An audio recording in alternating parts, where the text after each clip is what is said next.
Hey there, everyone. Thank you for joining us today. It's so great that we're all still able to worship together, even though everything is online. So if you're watching from home, we are glad that you are here or wherever you're watching from. And we also hope that you all had a very Merry Christmas. A couple of things to know.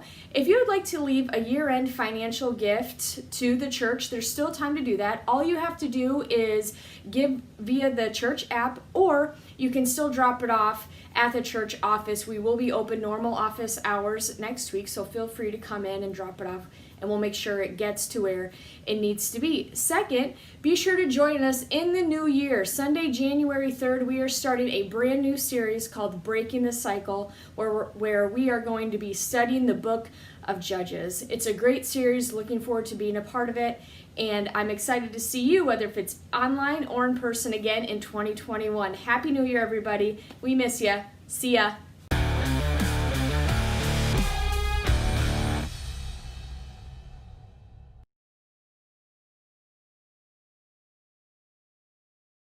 Well, good morning, everyone. We are so glad that you are joining us this morning online, and we hope that you had a really great Christmas. And I know I did, and just looking forward to 2021. And speaking of 2021, next Sunday will be, of course, the first Sunday in 2021, and we will be back in person next Sunday. So we will have a 10:30 in person, and we will also have a 10:30 online as well. So we would love to see you if you can in person, if not online next week.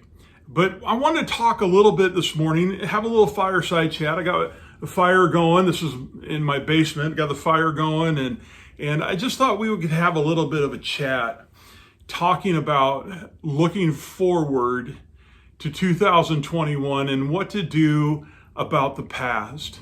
Now, I don't know about you, but 2020 was terrible all the way around, right? We had, for example, we had COVID, and we still have COVID. It's still here, still going to be around for a while.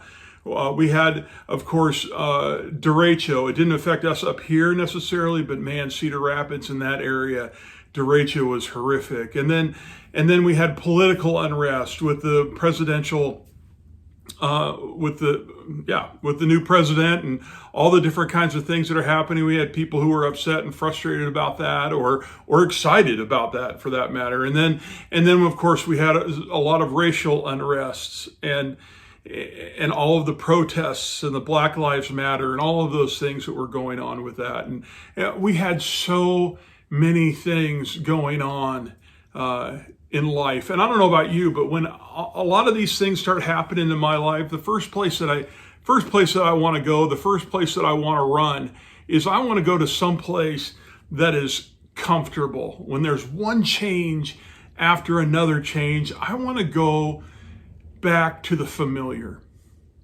I want to go someplace where I could rely on it. I know it's going to be there. I want to go someplace that will make me feel secure. And we all have those different kinds of things in our lives. I mean, some of us we have, I don't know, maybe we have a person that brings us incredible comfort. Maybe we have a blanket, right, when you're a little kid, or maybe even as an older kid now you have a blanket, or maybe it's a particular song that you listen to, that when you listen to it and you hear it, it takes you back to a very familiar time, and it gives you respite for your soul. But I don't know if you're anything like me. I'm pretty sure you are, is the fact that I love food. And food can be a comfort to me. And I don't think I'm alone in this. As a matter of fact, there's a whole category called comfort food. So it must be a big deal. And everybody has a comfort food. So right now, if you would, if you have the ability just to type some stuff into your computer or on your phone, what are some of your favorite comfort foods? What are some of your favorite comfort foods? And as we're going through some of these, if they resonate with you, put them down there. We want to have the conversation take place. But when I did some study, right, some investigation this week into different kinds of comfort foods, there were 4 that kind of really stood out on all the lists that we had, right? And some of these I know you're gonna say. The first one is this fried chicken, for example, fried chicken, or if you're in the South, chicken and waffles. That is something that is very comfort foody, as well as macaroni and cheese. Macaroni and cheese is comfort food for a lot of people. And I don't know if you thought about this or not, but there's nothing better on a cold day than grilled cheese and tomato soup. Grilled cheese and tomato soup, that's another comfort food. Another one is, and everybody has different kinds of this. I mean, different cultures, different places. Everybody has a different way of making it. But chicken noodle soup, right? Chicken noodle soup is another comfort food. But do you know what the number one comfort food is in all of the United States? The number one comfort food in all of the United States. Are you ready? If you know it, okay, it is pizza. Pizza is the number one comfort food in all the United States. And it doesn't matter what kind of pizza. It could be New York style, it could be Chicago style, it could be California style, it could be deep dish, it could be, thick crust, thin crust, original crust. It could be from Pizza Hut, it could be from Papa Murphy's, it could be from Chad's, right, down there in Cedar Falls. It could be from everywhere. But man, we love pizza. Now, I want to give you some numbers so you understand how much we in America like pizza. Last year, annually, we bought, you ready for this? Over 3 billion pizzas. 3 billion pizzas. That equals, by the way, monetarily, that equals some 38 billion with a B, $1 billion worth of pizza that we made here, or that we ate, I should say, here in the United States of America. That is a lot of pizza.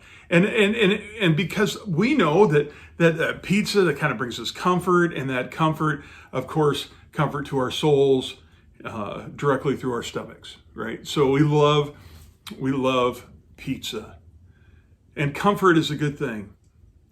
And comfort's a great thing in this world that we live in. And I mean, there needs to be, I believe, moments.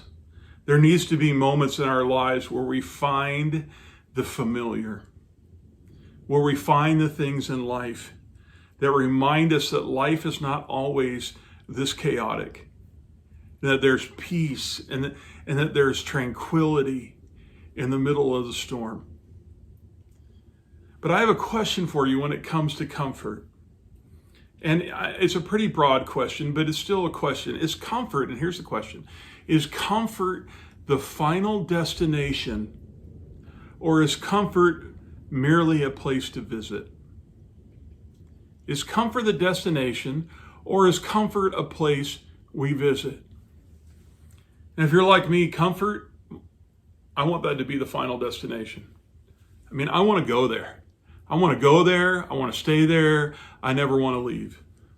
I mean, in other words, I want comfort to become my normal. And I'm not talking about money. I'm not talking about stuff. I'm talking about having the familiar become familiar again. I want to know what to expect. Kind of like what I expect when I sit down to eat comfort food.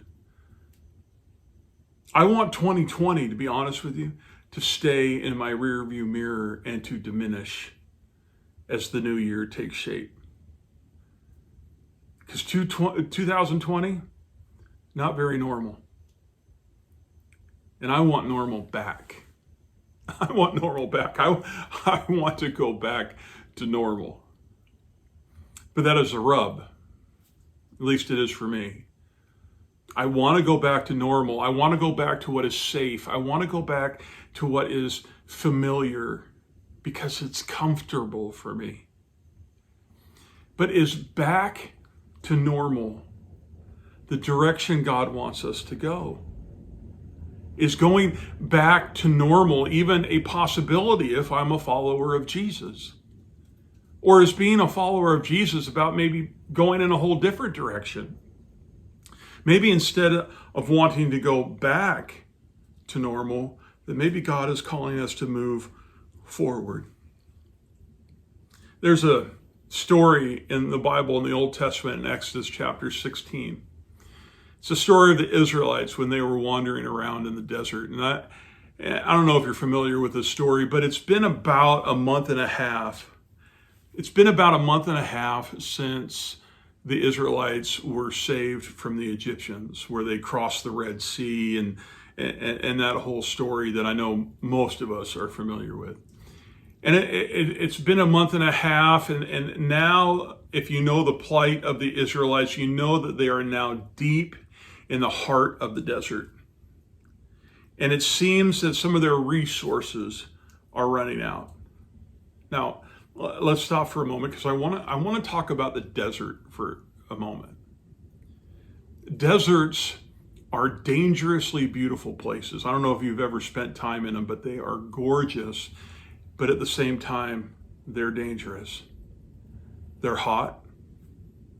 There's very little rain.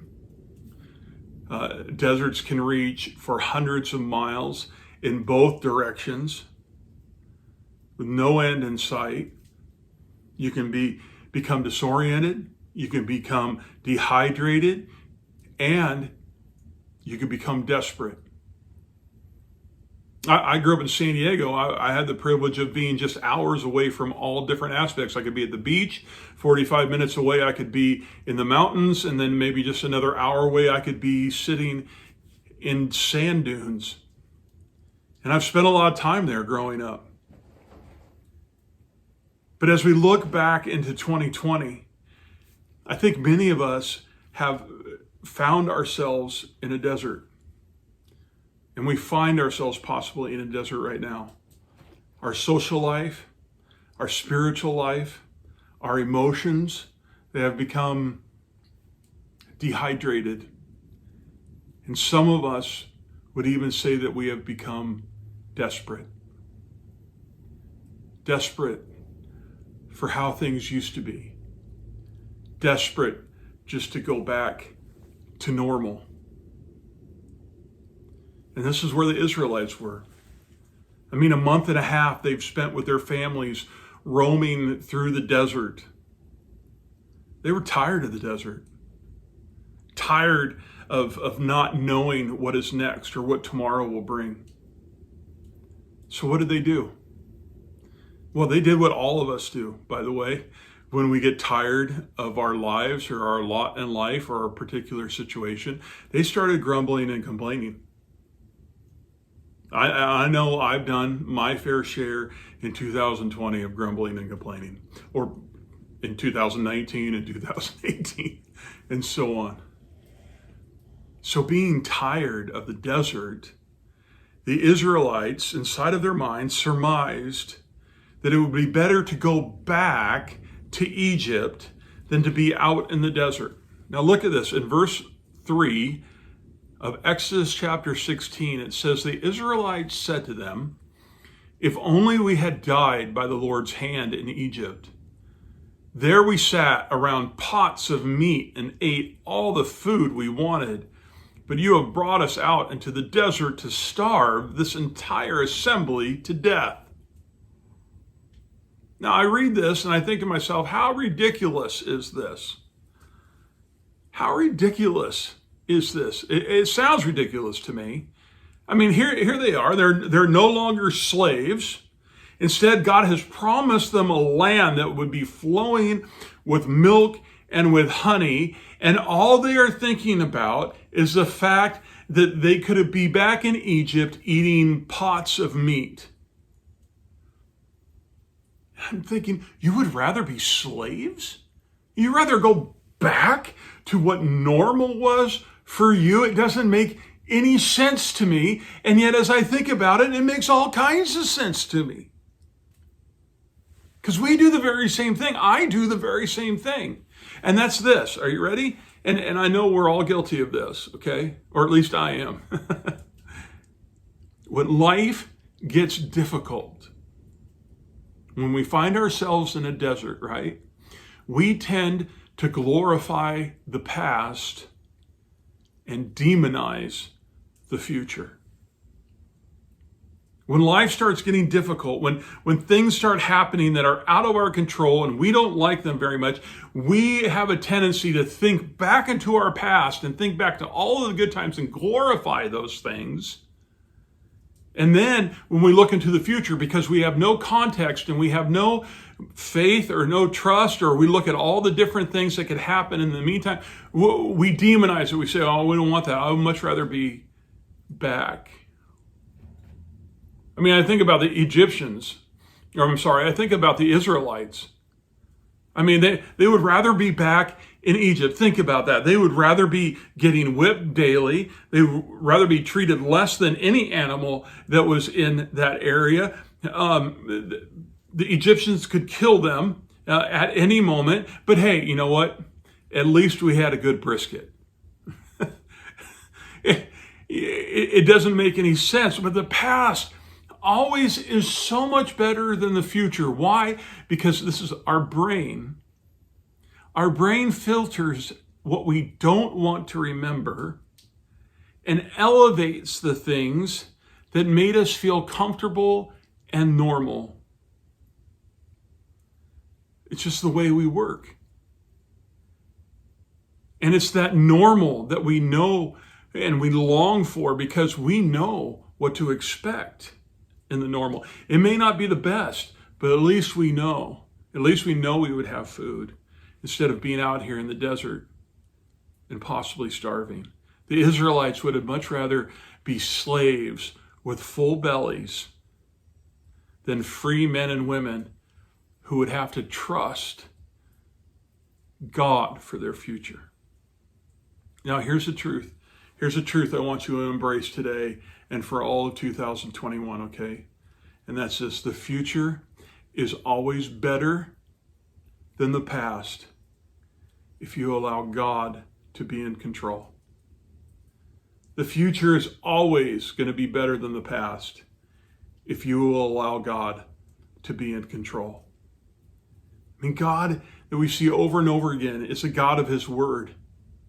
He demonstrated it here with the grumblings of the Israelites. They're grumbling. They've seen God do some miraculous things, and yet they're in the desert. They're a little bit hungry, or maybe they're a lot hungry. I don't know how hungry they are, but they're grumbling and they're complaining, and they think that God just brought them out there to kill them in the desert. I mean, what's the point? I mean, as a parent, I'm sitting here thinking to myself, if my kids started doing that, well, I would give them something really to grumble about.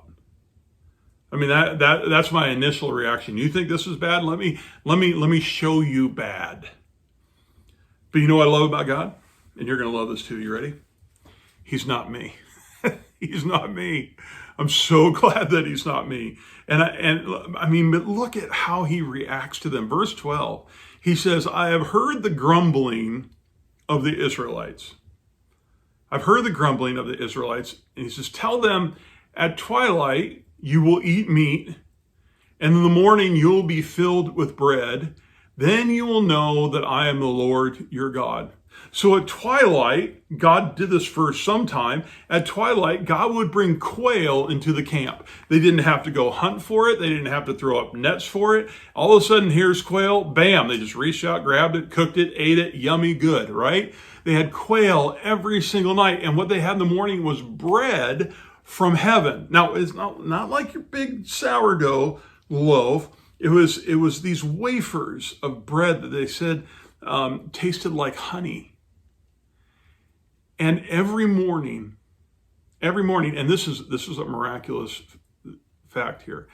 Every morning for 40 years, God provided them manna until they went into the promised land.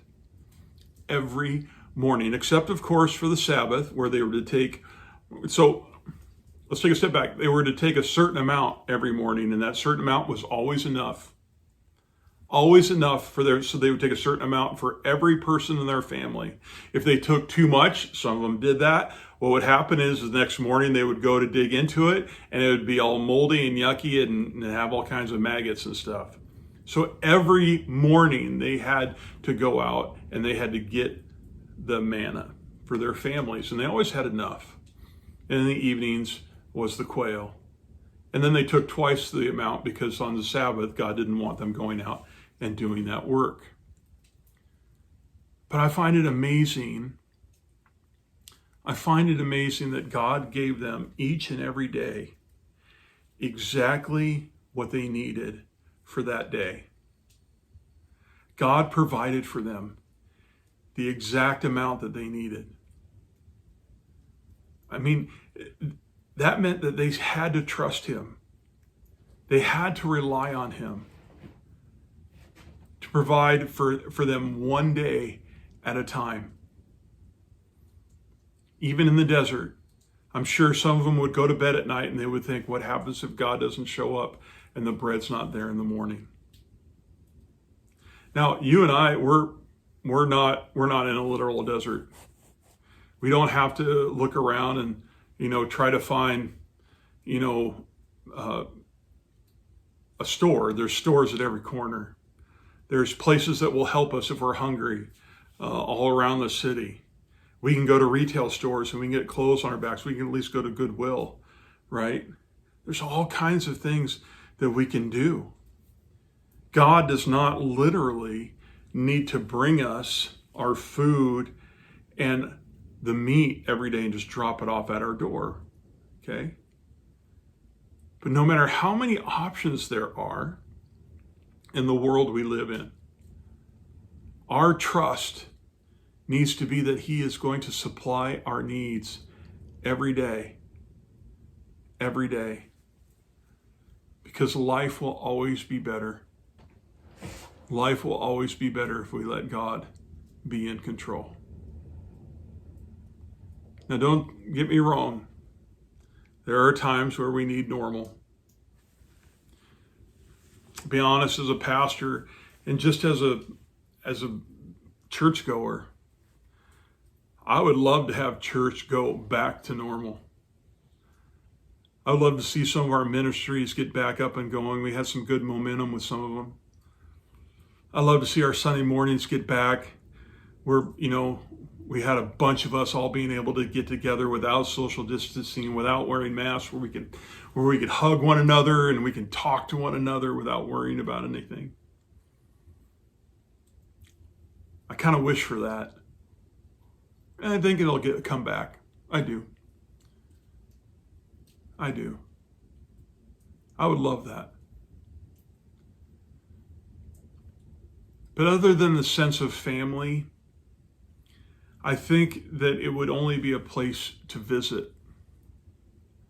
I mean, I still want that sense of family. That's what I'm meaning. I still want that where we can get together and we can do all those different kinds of things. But I don't think necessarily we can do the same ministries the way we always have done them. Can't go back doing them like we did before COVID. Maybe we can for just a time, but it's just for a visit. It's not the final destination. And not just in church, but in our own lives, I think that needs to be true. One of the truths I see in my own life when it comes to pursuing God into the future is the fact that I've already seen him move in my life.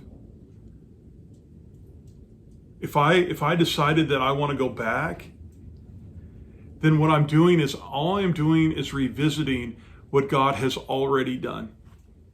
And that's a great thing to remember what he's already done. But it's so important to know that he wants to do more and more wonderful things in the future. He has so much more that he has yet to do. And he wants to do it through you. But we can't move into the future if we're always looking back. In Jeremiah 29, probably one of the more famous passages in all of the Bible, Jeremiah 29:11, before that, there's some history. There's some history that goes to that verse. And the history is that the Israelites have been taken away from their homeland. They've been taken away from their families. They've been spread out all over the world by the Babylonians. and they're sad and they're upset and they're in their own desert, literally and figuratively, and they want to come back and they want to get home and they want to have the things that God has promised them. They want things to go back to normal where everything was going so well. And they cried out to God, and God heard them, and God basically told them this. He says, listen, I want you to incorporate yourselves into wherever you live. Marry the people that are there, have children, raise families. And then God drops the bomb on them, and he says, because you're going to be gone. This is going to happen for 70 years. Can you imagine that? 70 years. Some of these people would never see Israel again. They would never see Jerusalem again. They would actually die in exile. And he tells them it won't be for 70 years. And after 70 years, I will bring you back. I will bring you back, and I will give you what I promised. And that is where Jeremiah 29:11, because remember the truth I want you to embrace in 2021 is that the future is always better than the past if you allow God to be in control. And God's telling the Israelites in Jeremiah 29, listen, that's the past. Your disobedience is in the past. What has got you here in the past, you have to go through this right now. But I want you to know about the future. And that's what Jeremiah 29:11 is when he says, for I know the plans I have for you, declares the Lord. Plans to prosper you and not harm you. Plans to give you a hope and a future. So my friends, as we walk into next year, let us resolve ourselves not to spend so much time trying to get back to normal. It's a wonderful place to visit, but it's not the final destination. Our final destination can only be reached by moving forward in our lives with Christ. The future is a better place than the past if we allow God to have control. Would you pray with me? So God, this morning, I thank you for each and every person that is listening to this morning. I pray that you would help them focus on you. Wherever you are working, may we follow. May we join you. God, I know some of us need to have a little bit of respite. We need to take a step back, and we need to find that comfort and that familiarity and the safety that comes from what used to be. God, we all need that. We all need that in our own lives. But God, it should never, ever be a place that we just rest there forever. It should never be our destination. May our comfort just be a place that we visit, because we don't want to go back. We want to move forward in you. And we know that the final destination is a place that is greater than anything that we can dream of. You promise us hope, a future. So God, we give this to you. I thank you for everybody who's listening to me this morning. And I just pray that as they walk into the new year, that you would give them safety and security in you and ambition to move forward in their relationship with you. We love you. We praise you. You deserve all the honor. In Jesus' name, amen. God bless you. And hopefully we will see you in person next week. And just have a great